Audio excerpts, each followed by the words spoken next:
பாருங்க, விபீஷணனுக்கு இவ்வளவு ஞானம் வந்ததே, பீஷ்மருக்கு அது வந்திருந்தா கொஞ்சம் தேவையில்ல. ஒரு திரௌபதிய நடு சபையில அவமானப்படுத்தும் போது அவர் எழுந்துட்டு இருக்க வேண்டாமா? பீஷ்மர் ரொம்ப ஸ்ட்ராங் மேன். அவன் முன்னாடி எல்லாம் துரியோதனன் ஒண்ணுமே இல்ல, ஜுஜுபி.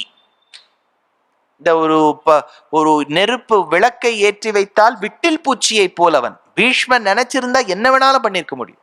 தலையை குனிஞ்சுன்னு உட்கார்ந்துட்டார். அவன் திரௌபதி போய் கதறினா, எங்க அப்பா மாதிரியாச்சே நீங்க, எனக்கு வந்து உதவ வேண்டாமா? இல்லம்மா, as per article 56F and 93B, அதாவது ஒரு கணவன் வந்து பத்னிய பந்தயத்துல வைக்கலாமான்னு கேட்டா ஒரு விதத்துல பார்த்தா வைக்கலாம். இப்படி எல்லாம் உட்காந்து சொல்லிட்டு இருக்காரு. அவ கதறின்னு இருக்காங்க. 93F 54Bன்னு உட்காந்து எக்ஸ்பிளைன் பண்ணிட்டு இருக்கு. தலையை குனிஞ்சுன்னு கீழே உட்கார்ந்துட்டார். துரோணர் என்னமான வீரர், அவர் ஆச்சாரிய ஸ்தானம், துரோணாச்சாரியர், அவர் தலையை குறிஞ்சுன்னு உட்கார்றார். இருக்கவே இருக்காரு அந்த குருட்டு ராஜா திருதராஷ்டிரன். பிள்ளை மேல உள்ள பாசத்தால் என்னெல்லாம் தப்பு பண்ணணுமோ அத்தனையும் பண்ண. அதாவது பேரண்ட்ஸுங்கிறவா, you should know when to support and when not to support. அது ஒரு ஆர்ட். என் பிள்ளை எது பண்ணாலும் சத்தியம்னு உட்காந்துட்டு இருந்தா டென்னிஸ் மேட்சுக்கு கோடி கோடியா பணம் கொடுத்து பெயில் வாங்கி போயிட்டு இருந்தான். பிள்ளை தப்பு பண்ணா அதுக்கு சப்போர்ட் பண்ண கூடாது. நம்ம பாரத தேசத்துல நியாயமா டாக்ஸ் கட்டி இருக்கிறவாளுக்கு ரொம்ப சலுகை இருக்காது இல்லையா? அந்த மாதிரி இருக்கக்கூடாது. ஒரு தேசம்ங்கிறது தப்பு பண்ணா உடனே தண்டனைங்கிறது இருக்கணும் சார். அது இழுத்து இழுத்து இழுத்து இழுத்து எந்த தந்தை தந்தை தந்தை என் பிள்ளை பிள்ளை பிள்ளை பிள்ளைன்னு அது 7வது சந்ததியில அந்த ஜட்ஜ்மெண்ட் வரும். அப்படி இருக்கக்கூடாது இல்லையா? அதனால குருட்டுத்தனமா சப்போர்ட் பண்ணக்கூடாது. இந்த இடத்துல துரோணராகட்டும், திருதராஷ்டிரனாகட்டும், பீஷ்மராகட்டும், they didn't do justice to Draupadi. நல்ல ஒத்தரொத்தரம் வாழ்க்கையில ரொம்ப கஷ்டப்பட்டு உயிரை விட்டா. பீஷ்மருக்கு என்ன தள்ளெழுத்து சொல்லுங்க? அவர் எப்படி செத்து போனார்?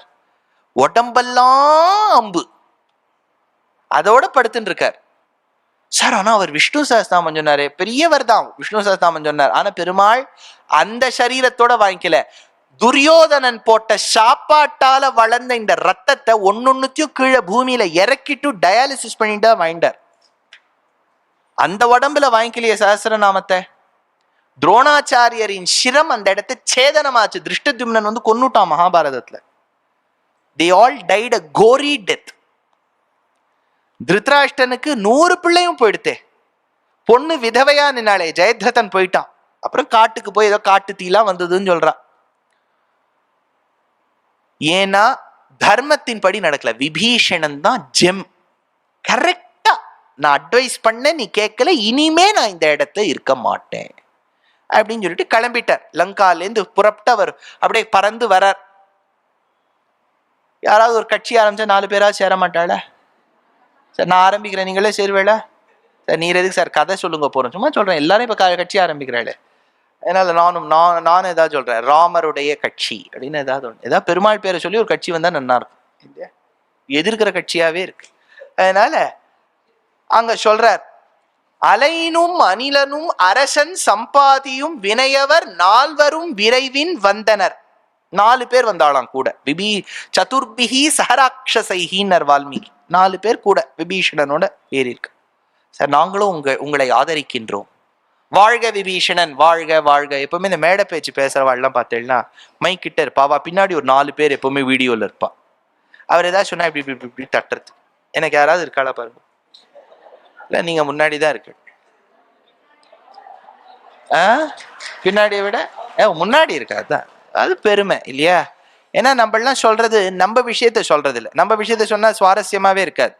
எல்லாம் நம்ம ராமாயணம் பாகவதம் பாரதத்தை சொன்னால்தான் ஞானியர்கள் கேட்பாளே ஒழிய, நம்ம மேடை ஏறி நம்ம பெருமையே சொல்லிட்டு இருந்தோம்னு வச்சுங்க, அதுக்கு தட்டுறவாள்லாம் ரூபா கொடுத்து வரவா. நம்ம ராமாயணம் பாகவதம் பாரதம் தான் நம்ம பாரத தேசத்துக்கே அடிக்கல். அதை என்னைக்கு நம்ம வச்சுட்டு இருக்கோமோ அன்னைக்குதான் தேசம் என்பது உருப்பிடும். எந்த ஒரு கட்சியாக இருப்பினும் தர்மத்துல நம்பிக்கை இருக்கணும் எப்பவுமே இல்லையா? ராமாயணத்தை பத்தி ஒரு ஸ்லோகம் உண்டு, நீங்க கேள்விப்பட்டிருப்பேன். யாவத் ஸ்தாஸ்யந்தி கிரயः சரிதஸ்ச மஹீதலே தாவத் ராமாயண கதா லோகேஷு பிரஹரிஷ்யதி. என்ன அர்த்தம் தெரியுமோ? ராமாயணம் என்பது இந்த உலகத்தில் எது வரைக்கும் இருக்கும் என்பது ஒரு கேள்வி. அதுக்கு சமாதானம் சொல்றா. யாவத் ஸ்தாஸ்யந்தி கிரயः சரிதஸ்ச மஹீதலே, மலை இருக்கும் வரை, நதிகள் ஓடும் வரை ராமாயணம் இருக்குமா அப்படிங்கிற இந்த ஸ்லோகத்துல. கரெக்டா? மலைகள் இருக்கும் வரை, நதிகள் ஓடும் வரை ராமாயணம் இருக்கும். ஆனா நம்ம பெரியவாள்லாம் அதுக்கு அப்படி அர்த்தம் சொல்ல மாட்டா, மாத்தி சொல்லுவா. யாவத் ராமாயண கதா லோகேஷு பிரஹரிஷ்யதி தாவத் ஸ்தாஸ்யந்தி கிரயः. எந்த நாள் வரைக்கும் ராமாயணம் இந்த உலகத்தின் ஏதோ மூலையில சொல்லிட்டு இருக்காளோ அன்னி வரைக்கும் தான் மலை இருக்குமா நதி இருக்குமா. மலை நதி இருக்கிற வரைக்கும் ராமாயணம் இருக்காதான், ராமாயணம் இருக்கிற வரைக்கும் தான் இது ரெண்டும் இருக்குமா. விபீஷணன் அட்வைஸ் பண்றான், கேட்கல. 4 பேரோட கிளம்பி போறான், கதையோட அவன் கிளம்பி போறான்.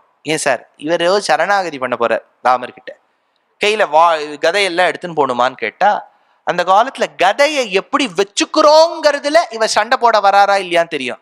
நீங்க பீமன் எல்லாம் பார்த்தா இப்படி வச்சுப்பார், சண்டை போட வராருன்னு அர்த்தம். கவிழ்த்து இப்படி வச்சுட்டோன்னு வச்சுங்கோ. அங்கதன் ரொம்ப யங் பாய், அவன் சொல்றான் இவருக்கு ஒரு நீட் எக்ஸாம் வைக்கணும், என்ட்ரன்ஸ் எக்ஸாம் வச்சுட்டு தான் ஏத்துக்கணும். ராமர் தலை அடிச்சுட்டார். அவன் கஷ்டம்னு வந்து நிக்கிறான், அவனுக்கு உதவாமல் நான் உனக்கு ஒரு கொஸ்டின் பேப்பர் கொடுப்பேன், நீ 20 கேள்விக்கு பதில் சொல்லு, அப்புறம் நான் அவன் அங்கீகாரம் பண்ணி. ஒரு வீட்டுக்கு நமக்கு ஜலம் தேடின்னு வர, சுவாமி ரொம்ப தாகமா இருக்கு, கொஞ்சம் ஜலம் கொடுக்குறேளா? இருந்தா கொடுக்கணும், அவ்வளவுதானே. நான் உன்னிடத்தில் 6 கேள்விகள் கேட்பேன், அந்த 6 கேள்விகளுக்கு நீ சரியான பதில் கூறினால் உனக்கு ஜலம். அவரே ஆவி வந்து சரீரத்தை விட்டு போயிட்டு இருக்கு. இப்போ உட்காந்து ஜலத்தை நான் 6 கேள்வி கேட்பேன், பதில் சொல்லுன்னா ராமர் சொன்னார், ஓகேப்பா வெரி குட் பாயிண்ட். எப்பவுமே யாராவது ஒரு பாயிண்ட்டை சொன்னா வெரி குட் பாயிண்ட்னு அதுக்கு மேல அவ கேட்கவே மாட்டா, அடங்கி விடுவா. அதனால ஓகே குட், அடுத்தது வேற யாராவது இருக்கா இங்க அப்படின்னு கேட்டார். எல்லாரும் உங்களுடைய கன்க்ளூஷன் என்னன்னு கேட்டார் ராமர். சுக்ரீவன், நான் இவர்கள் சார்பாக கூறுகின்றேன் ராமா, விபீஷணன் கெட்டவன், அவனை அங்கீகாரம் பண்ணிக்க கூடாது. ராமர், அப்படியா, எல்லாரும் பேசிட்டேளா? ஒருத்தர் வந்து சொன்னார், இல்ல எல்லாரும் பேசல, ஹனுமான் மட்டும் என்ன பேசலையே. ஓஹோ, நம்ம ட்ரம்ப் கார்டு இன்னும் இருக்கு, ஹனுமான் வாப்பா இங்க. பாஷ்பவாரி பரிபூர்ண லோச்சனம், அடக்கம் அமரருள் உய்க்கும். ரொம்ப படிச்சுட்டா அது அடக்கம் கொடுத்துருமா, குவைட்டா இருப்பாள். ஹனுமான் வந்தார். ஹனுமான பார்த்து ராமர் கேட்டார், நீ உன் கருத்து என்னன்னு சொல்லு. இத பாரு, மத்தவா என்னோட சேர்த்து சொல்றேன் ஹனுமான், நாங்க ஒத்தரம் லங்கைக்கு போனது கிடையாது, ராவணனையும் பார்த்தது கிடையாது, வீடனையும் பார்த்தது கிடையாது. நீ ராவணனையும் பார்த்திருக்க, விபீஷணனையும் பார்த்திருக்க, லங்கைக்கும் போயிருக்க. ஃபர்ஸ்ட் ஹேண்ட் இன்ஃபர்மேஷன் உங்ககிட்ட இருக்கு, நீ சொல்லு உன் கருத்து என்ன. அப்ப அவர் சொல்றார், தூயவர் துணிதிறன் நன்று தூயதே, ஆயினும் ஒரு பொருளை உரைப்பேன் ஆழியாய். இத பாருங்க ராமா, நான் I am not a grading agency. என்னால வந்து அவனுக்கு கிரேட் எல்லாம் கொடுக்க முடியாது, நல்லவனா கெட்டவனா A to E என்ன கிரேடு கொடுக்குறதுன்னு என்னால சொல்ல முடியாது. ஆனா ஒண்ணு மட்டும் சொல்லுவேன், தீயன் என்று இவனை யான் அறித்தல் செய்கிறேன், இவனை கெட்டவன்னு நான் ஒதுக்கவே மாட்டேன். சுக்ரீவனுக்கு அப்படியே மொழியெல்லாம் புதுங்கிறது, என்னையா இது, he is giving an opposing இது, நீ என்னப்பா எப்படிப்பா அப்படி சொல்றேன்னு கேட்டா, அப்போ சொல்றார் ஹனுமான், லங்கா முழுக்க நான் வந்து அட்டூழியம் பண்ணிட்டு நிக்கும் போது ஒவ்வொருத்தரும் சொன்னா இந்த குரங்கான ஹனுமான போட்டு எரிச்சுடணும், கொன்னுடணும்னா, அப்போ ஒருவன் மட்டும் தான் நின்று சாஸ்திரப்படி தூதுவனை கொல்லக்கூடாதுன்னு சொன்னவன், சாஸ்திரத்தை சான்று என்னை காண்பித்த இவன் தீயவனாக இருக்க முடியாது ராமா. ஆச்சா, பின்ன இப்ப எதுக்கு வந்திருக்கான் ஹனுமான் அப்படின்னு ராமர் சும்மா கேட்கிறார். அப்போ ஹனுமான் சொல்றார், இந்த வாலிக்கு நீங்க மோட்சம் கொடுத்தேளோன்னு ராமா, அது நேர ராவணனுக்கு போயிடுது. நான் சொல்லியிருக்கேனே, ராவணனும் வாலியும் ரொம்ப க்ளோஸ் ஃப்ரெண்ட்ஸ். வாலி அடக்கினவன் ராவணன், அதனால ராவணன் வந்து வாலிக்கே அடங்கி போயிருக்கான். ஆனா அந்த வாலியையே அடக்கினவர் ராமர். எப்போ ராவணனை அடக்கிய வாலிய ராமர் அடக்கி இருக்காரோ அப்படின்னா என்னுடைய சரணாகதியும் பூர்த்தி அடையும்னு வந்திருக்கான். அதனால விஷயம் தெரிஞ்சுதான் வந்திருக்கான் ராமா. இவன் வாலி வீண் பெற அரசு இளையவன் பெற கோலிய வரிசிலை வலியும் கொற்றமும் சீலமும் உணர்ந்து நின் சேர்ந்து தோழினன் மேலரசு எய்துவான் விரும்பி மேயினான். இவன் விஷயம் தெரிஞ்சுதான் வந்திருக்கான். அப்படியா ஹனுமான்? ஆனா இவனுக்கு இப்போ எதுக்கு வரணும் சொல்லு. அவன் வந்து கரெக்டா நம்ம இந்த இடத்த வந்துட்டோம் தெரிஞ்சுதானே வந்திருக்கான். லாஸ்ட் மினிட்ல வந்திருக்கான். இப்போ எதுக்கு அதை பண்ணணும்? முன்னாடியே பண்ணிருக்கப்படாதா?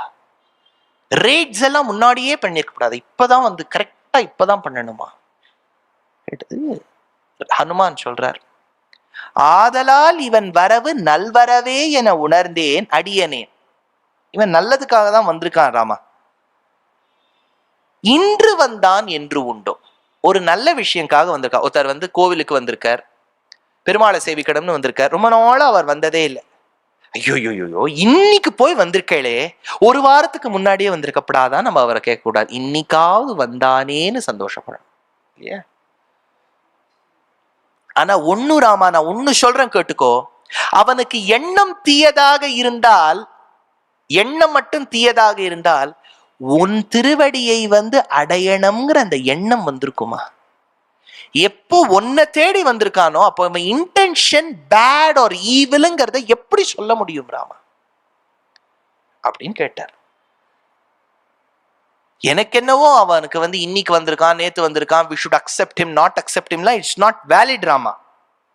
இன்று வந்தான் என்று உண்டோ? எல்லாம் கிடையாது ராமா. அதனால என்னை பொறுத்த வரைக்கும் அவன் நல்லவன், அவன் அங்கீகாரம் பண்ணிக்கலாம். இப்ப பாருங்க, ராமருக்கு 2 வியூ வந்திருக்கு. ஒருத்தர் என்ன சொன்னா, அவன் கெட்டவன், அவன் அங்கீகாரம் பண்ணிக்க கூடாது, அது ஒரு எக்ஸ்ட்ரீம். ஹனுமார் சொல்றார் அவன் ரொம்ப நல்லவன், அவன் அங்கீகாரம் பண்ணிக்கணும். இப்ப ராமர் யாரையாவது சொன்னார்னா இன்னொருத்தர் அப்போஸ் பண்ணுவான், நான் பிரித்து செல்கின்றேன், என்னுடைய கூட்டணி தனி கூட்டணியும் பிரிஞ்சுன்னு போயிடுவான். ஐயோ, இது எல்லாத்தையும் ஒன்னாவும் வைக்கணும், நம்ம கருத்தையும் சொல்லணும், என்ன பண்றதுன்னு யோசிச்சார். இப்ப ராமர் சாமர்த்தியமா என்ன பண்ணார், சுக்ரீவா உங்கள் தரப்பு பேச்சையும் கேட்டேன், அனுமான் தரப்பு பேச்சையும் கேட்டேன், இப்போ அடியேன் 2 வார்த்தை சொல்லலாமா? சுக்ரீவன் கலங்கி எழுந்துட்டார். சுவாமி, நீங்க பேசுறதுக்கு நாங்க காத்துன்னு இருக்கோம், சொல்லுங்கன்னார். நான் ஒரு கதை சொல்றேன் சுக்ரீவா. ஓஹோ, நீரும் கதை சொல்லுவீர் போல இருக்கு. என்ன கதை சார்? பேடையை பிடித்து தன்னை பிடிக்க வந்தடைந்த பேதையை வேடனுக்கு உதவி செய்து விறகிடை வெந்தி மூட்டி பாடுரு பசியை நோக்கி தன் உடல் கொடுத்த பைம்புள் வீடு பெற்று உயர்ந்த வார்த்தை வேதத்தின் விழுமிது அன்றோ கேட்டார். என்னன்னா அது ஒரு பெரிய கதை சார். ஒரு காட்டுல ஒரு வேடுவன், அவன் வேடுவன் வந்து 2 பட்சிகள், அதுல ஒரு 2 புறா. அந்த புறாவினுடைய மாம்சத்தை அன்னைக்கு நன்னா ஏதோ பண்ணி சிப்ஸ் பண்ணி சாப்பிடணும்னு நினைச்சிருக்கான் அப்படின்னு வச்சுக்கோங்களேன். அதுல ஆண் புறா பெண் புறா, ஆண் புறா பெண் புறா ஜாலியா ஒரு மரத்தின் கிளையில உட்காந்துட்டு இருக்காது. ஏதோ பேசிட்டு இருக்கு, நீ காஃபி டே போலாமா, ஐபேக்கோ போலாமா, இன்னைக்கு என்ன ஆஃபர் அப்படின்லாம் ஏதோ பேசிட்டு இருக்கு. பேசும்போது இந்த வேடுவன், மதியம் வந்த வேடுவன் என்ன பண்ணா, பத்தினி கிட்ட சொல்லியிருக்கான், நன்னா கொஞ்சம் எண்ணெய் எல்லாம் வச்சுக்கோ, திருமாறிடும், அதுக்குள்ள நான் மாம்சத்தை எடுத்துன்னு வந்துடுறேன், நன்னா ஸ்லைஸ் பண்ணி சிப்ஸ் போட்டுடலாம் அப்படின்னு சொல்லியிருக்கான். இங்க வந்து ஆண் புறாவும் பெண் புறாவும் ஜாலியா பேசிட்டு இருக்க சமயத்துல அம்ப தொடுத்துட்டான். அது நேர போய் பெண் புறாவை அடிச்சு அது செத்து போய் கீழே விழுந்துடுச்சு. ஆண் புறா ஓன்னு அழ ஆரம்பிச்சுடுச்சு, பெண் புறாவை பிரிஞ்சு விட்டுருவோன்னு ஓன்னு அழுதுடுச்சு. இந்த வேடுவன் என்ன பண்ணா, இந்த பெண் புறாவை எடுத்துட்டு வீட்டுக்கு போய் அம்பை எடுத்துட்டு ஒய்ஃப் கிட்ட கொடுத்துட்டா. அவன் என்ன சிப்ஸ் பண்ணா, அன்னைக்கு தெரிஞ்சாதத்துக்கு புறா சிப்ஸை தொட்டுன்னு சாட்டாச்சு. புறா சிப்ஸ் டன். இப்ப ராத்திரிக்கா, இப்ப நமக்கு என்ன வாழ்க்கையில கஷ்டம்னா, இப்ப சாப்பிட்டு முடிச்சோம்னா அடுத்த வேலைக்கு யோசிக்க வேண்டியதா இருக்கே, அதுதானே ப்ராப்ளம். அது ஒரு பெரிய ப்ராப்ளம். நாளைக்கு என்ன பண்றது, நாளைக்கு சாப்பிட்டுட்டோம்னா அடுத்த நாளைக்கு என்ன பண்றது, இப்படியே வாழ்க்கை ஓடிட்டு இருக்கு. அதாவது ஒரு நாளைக்கு ஒரு தடவையாவது பெருமாள் நமக்கு பசி கொடுத்துருக்கலாம், அது பசி கொடுத்துட்டே இருக்காரு. போக போக போக அது போயிட்டே இருக்கு, லேத் மெஷின் மாதிரி அது உள்ள போயிட்டே இருக்கு. அதனால அவன் என்ன பண்ணிவிட்டான், ராத்திரி அவ சொன்னா, ராத்திரி என்ன பண்றது, அதே புறா, இதோ பாருங்க, புறா சிப்ஸ் வேண்டாம், வேற ஏதாவது பண்ணலாம், பகோடா மாதிரி ஏதாவது பண்ணலாம். சரி, அவன் யோசிக்கிறான். ஏற்கனவே அந்த ஆண் புறாவை விட்டு வச்சிருக்கான். அதனால அவன் என்ன பண்ணிவிட்டான், நேர ஓடினான். ஓடிட்டு அந்த மரத்தின் கீழே கொஞ்ச நேரம் ரெஸ்ட் எடுத்துனான். சரி, ஆண் புறா அங்கேயே உட்காந்து ரொம்ப துக்கத்துல இருக்கு. பெண் புறாவை பிரிஞ்சு விடுத்தோன்னோ, இப்போ காஃபி டே பிளான்ஸ் எல்லாம் போயிடுத்ததுக்கு அதே இடத்துல அது டயர்டா உட்காந்துட்டு இருக்கு அந்த ஆண் புறா. சரி, கொஞ்சம் ரெஸ்ட் எடுத்துட்டு பண்ணலாமேங்கிறதுக்குள்ள என்ன எடுத்து குளிர் காற்று வீச ஆரம்பிச்சு. ஜிலு ஜிலு ஜிலுங்கிறது. இருட்டு எடுத்து, டக்குன்னு இருட்டு எடுத்து. அன்னைக்கு அமாவாசை வேற, எப்படி காட்டுல நடந்து போக எந்த பக்கம் போறதுன்னு வேடுவனுக்கு தெரியல. அவன் என்ன பண்ணிவிட்டான், வேற வழியில நம்ம காட்டுல தான் தங்கணும் போல இருக்குன்னு நினைச்சிட்டு என்ன பண்ணிட்டான், ஒரே குளிர். அதனால மரங்களிலிருந்து விழுந்த இலைகளை எல்லாம் ஒன்று சேர்த்து நெருப்பு மூட்டினான். நன்னா தக தக தகான்னு எரிய, அதுல நன்னா குளிர் காய்ந்தான். சிம்மினின்னு வச்சு வருங்க, அந்த மாதிரி அப்படியே ஹாட் ஃபர்னஸ் உட்காந்துட்டு. ஒரு ராத்திரி ஒரு 8-8:30 ஆயிடுத்து. அவனால போக முடியல, என்ன இருட்டு. பசி எடுக்க ஆரம்பிச்சு. இப்ப என்ன பண்ணுவான், ஒரே பசிக்கிறது, அப்படியே வயரெல்லாம் அவனுக்கு அப்படியே பிடிச்சு இழுக்கிறது, அப்படி பசி. தன் பேடையை, தன் பெண் புறாவை பிரிந்து இருக்கக்கூடிய அந்த ஆண் புறா மேலேந்து துக்கத்தோடு கீழே பார்த்து, ஐயோ, நம்ம மரத்தின் நிழல் தேடி வந்த வேடுவனுக்கு பசி எடுக்கிறதே, பாவம், அவன் என்ன பண்றது, பாவம், ஐயோ துடிக்கிறானே, பசியில துடிக்கிறானே, ஐயோ நம்ம இப்ப என்ன பண்றதுன்னு யோசிச்சுதான் தானே வலிய அக்னியில வந்து விழுந்துட்டான். எதுக்குன்னா அதனுடைய சிறகுகள்லாம் எரிஞ்சு விடுத்தானே, அந்த மாம்சத்தை எடுத்து இவன் சாப்பிடலாமோன்னு, பசி தீர்க்கலாமோன்னு. இது புரிஞ்சுதா சுக்ரீவான்னு கேட்டார். சுக்ரீவன், என்னையா இது, ஏதோ 2 புறா கதையை சொல்லி புரிஞ்சுதான்னு கேட்டா, இதுக்கும் அதுக்கும் என்ன சம்பந்தம், வாட் இஸ் த கனெக்ஷன், தெரிஞ்சுக்கோ சுக்ரீவா. அந்த மரம்னு நான் சொன்னேனே, அது வேற எதுவும் இல்லை, நாங்கள் காட்டில் தங்கினோமே பஞ்சவடி. அந்த மரத்தின் கிளையில் இருந்த ஆண் புறா வேற யாரும் இல்ல, நான். பெண் புறா வேற யாரும் இல்ல, சீதை. மதியம் வேடுவனாக வந்தவன் வேற யாரும் இல்ல, ராவணன். அங்கு பெண் புறாவை கொன்றவன் வேடுவன். இங்கு பெண்ணாக இருந்த சீதையை கொல்லாமல் வெறும்னு அபகரித்தவன் தான் ராவணன். அங்கு எந்த வேடுவன் பெண் புறாவை கொன்று உண்டானோ அதே வேடுவன் இரவின் வந்து அந்த மரத்தின் நிழலில் தங்கினான். ஆனால் இங்கோ அதே அபகரித்த ராவணன் வரவில்லை, தீங்கு செய்யாத, தீங்கு விளைவிக்காத அவனுடைய தம்பி விபீஷணன் வந்துள்ளான். அங்கு மதியம் வந்த வேடுவன் பெண் புறாவை கொன்று தீர்த்தான். இங்கு வந்த ராவணனோ சீதையை வெறும்னு அபகரித்தான். அங்கு கொன்ற வேடுவனே வந்தான், இங்கு ராவணனின் தம்பி விபீஷணன் வந்தான். அங்கு வந்த வேடுவன் எனக்கு பசி எடுக்கின்றது என்று ஆண் புறாவிடம் வினவவில்லை, அதுவாக புரிந்து கொண்டு நெருப்பில் விழுந்து தன்னை இரையாக்கியது. ஆனால் இங்கோ தவறே செய்யாத விபீஷணன் வாய் திறந்து என்னை ஏற்றுக்கொள் என்று உரைக்கின்றான். சுக்ரீவா, அவன் சொல்லை கேட்டும் நான் அவனை அங்கீகாரம் செய்யாவிடில் உலகம் என்ன பழிக்கும் தெரியுமா? இந்த புறாவுக்கு தெரிந்த சரணாகதி சாஸ்திரம் கூட வேதம் படித்த ராமனுக்கு தெரியவில்லையே என்று பழிக்கும். அந்த பழிச்சொல்லுக்கு நான் ஆளாக வேண்டுமோ என்று கேட்டானாம். மேல சொல்றார், நீ சொன்னியேப்பா இவன் நஞ்சு, இவன் பாய்சன்.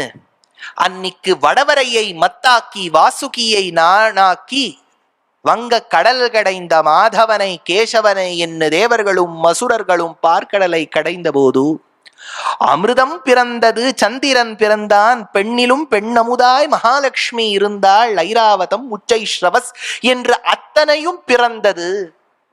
அன்று சமுத்திரத்திலிருந்து பிறந்த அந்த விஷத்தை ஏற்றுக்கொள்வதற்கு ஆளே இல்லை. அப்போது சிவபெருமான் வந்தார். யாரும் ஏத்துக்காத விஷத்தை நான் ஏத்துக்கிறேன். இன்னைக்கும் அவருக்கு பேரு நீலகண்டன். அதனால இவன் நஞ்சாகவே இருப்பினும் நான் அவனை ஏற்றுக்கொள்வேன். அப்பா, நீ என்ன சொன்ன, அவன் ரொம்ப கெட்டவன், அவன் அங்கீகாரம் பண்ணிக்க கூடாது. நீ என்ன சொன்ன, அவன் ரொம்ப நல்லவன், அவன் அங்கீகாரம் பண்ணிக்கணும். ரெண்டும் சேர்த்து நான் சொல்றேன், அவன் கெட்டவனா இருந்தாலும் நான் அவனை அங்கீகாரம் பண்ணிப்பேன். ஆதலான் அபயம் என்று போதத்தை அபயதானம் ஈதல் கடப்பாடு என்பது இயம்பினீர் என்பால் வைத்த காதலான் இனிவேறு வண்ண கடவது என் கதிரோன்மைந்த கோதிலாதவனை நீயே ஏவினேன் தொண்டர்க்கு என்றான். விபீஷணன் கூட்டுண்டுவான். சுக்ரீவன் ஆடி போயிட்டார் ராமர் பேச்சை கேட்டுட்டு. அப்பவே தெரிஞ்சது ராமா, அவனை பார்த்த போதே அவன் ஒரு மாதிரி நல்லவன் தான் எனக்கு உள்ளுக்குள்ள மனசு சொல்லி விடுத்தோன்னா. இதுதான் ஆப்பர்ச்சுனிட்டிக்கு ஏத்த மாதிரி பேசுறது. சமயானிக்கு தகுமாட்டலாடனே சாதிஞ்சனே ஓ మనసాదించనే சமயானிக்கு தகு மாட்டலாடனே. சுக்ரீவன், ஐ நியூ ராமா, அவனை பார்த்தா ஒரு மாதிரி எனக்கு அவனை பார்த்தா ஒரு அன்பு வந்தது பாரு ராமா, சொல்லவே தெரியல. சரி கூட்டுன்னு வா அவனை. விபீஷணன் வந்து பார்த்தானா, அந்த குரங்கு கூட்டம் கடல் போல இருக்கான். அதுல நடுவுல ராமர் உட்கார்ந்துன்றது எப்படி இருக்கான்னா கடல்ல தாமரை பூத்தா மாதிரி இருக்கான். போயிட்டு விபீஷணன் வந்தான், கால்ல வந்து விழுந்தான் ராமன் கால்ல. அப்போ ராமர் கேட்டார், உனக்கு நான் என்னப்பா கொடுக்கறது, உனக்கு என்ன கொடுக்கட்டும்? எனக்கு நீ ஒன்னும் கொடுக்க வேண்டாம், உன் தம்பி பரதனுக்கு உன் பாதுகைகளை கொடுத்தியே அதே பாதுகைகளை எனக்கு கொடு. அதே பாதுகைகளை கொடுக்க முடியுமோ? பரதனுக்கு கொடுத்துட்டு ராமர் என்ன பண்ணார்? பாதுகையை பரதனுக்கு கொடுத்தாச்சு. அப்புறம் காட்டுல எப்படி வந்தார்? கேட்கறது புரியுறதா? கேள்வி புரியுறதோ? பரதனுக்கு பாதுகையை கொடுத்தாச்சு, அப்புறம் என்ன பண்ணார் ராமர்? வெறுங்கால நடந்து வந்தார் அப்படிங்கிறது இல்ல. இன்னொரு பாதுகை பண்ணிண்டு வந்தார். இல்லையே சார், பாதுகை அங்க போயிடுதே, அப்புறம் வெறுங்காலோட தானே நடந்து வரணும். இல்லப்பா, இன்னொரு பாதுகை பண்ணிட்டார். இல்ல சார், அவருடைய சக்தி எல்லாம் அந்த பாதுகைக்கு போயிடுதே. இதை பாருங்க, பெருமாள் வந்து நம்ம செல்போன் மாதிரி கிடையாது இல்லையா, சார்ஜர் பண்ணிட்டார். பெருமாள் நெருப்பு மாதிரி. இப்போ ஒரு அகல்லேருந்து இன்னொரு அகலுக்கு நெருப்பு ஏத்துறேன், ஏத்தின நெருப்புலேருந்து கொஞ்சம் குறையுமோ? கொஞ்சம் கொடுத்துடுத்தே, அது நெருப்பு கொஞ்சம் கொடுத்துடுத்தோனோ குறையுமா? குறையாது. பெருமாள் நெருப்பு மாதிரி சார். அவருடைய சக்தி எல்லாம் கொஞ்சம் குறைஞ்சு கொடுத்தோம். இந்த படங்கள்லாம் இப்போ லாஸ்ட் 20 yearsல இந்த இந்த தெய்வ படங்கள்லாம் எடுக்கிறான் பாருங்க. அப்ப என்னன்னா, ஒருத்தர் இருப்பார், அவரை சுத்தி 500 சாமி படம் இருக்கும். அதுல ஒன்னொன்னுல இருந்து லைட் வரும், பேக்ரவுண்ட் மியூசிக்கோட. ஒரு 40 லைட் ஒன்னா சேர்ந்து கொடுத்தாலும் பெரிய லைட் ஆயிடும். அது அப்படிலாம் சாஸ்திரத்துல கிடையாது. என்னமா நம்ம வீட்டுல என்ன நினைச்சுட்டு இருக்கோம், ஒரு 500 படம் வச்சுட்டா அவ்வளவு சக்தின்னு. ஒரு படம் வச்சுட்டா எவ்வளவு சக்தியோ அவ்வளவுதான் 500க்கும். ஒன்னே ஒன்னு சிம்பிளா தெரிஞ்சுக்கணும், வீட்டு சுவாமி சன்னதிய, பெருமாள் சன்னதிய மந்திரவாதி குகை மாதிரி மாத்தக்கூடாது.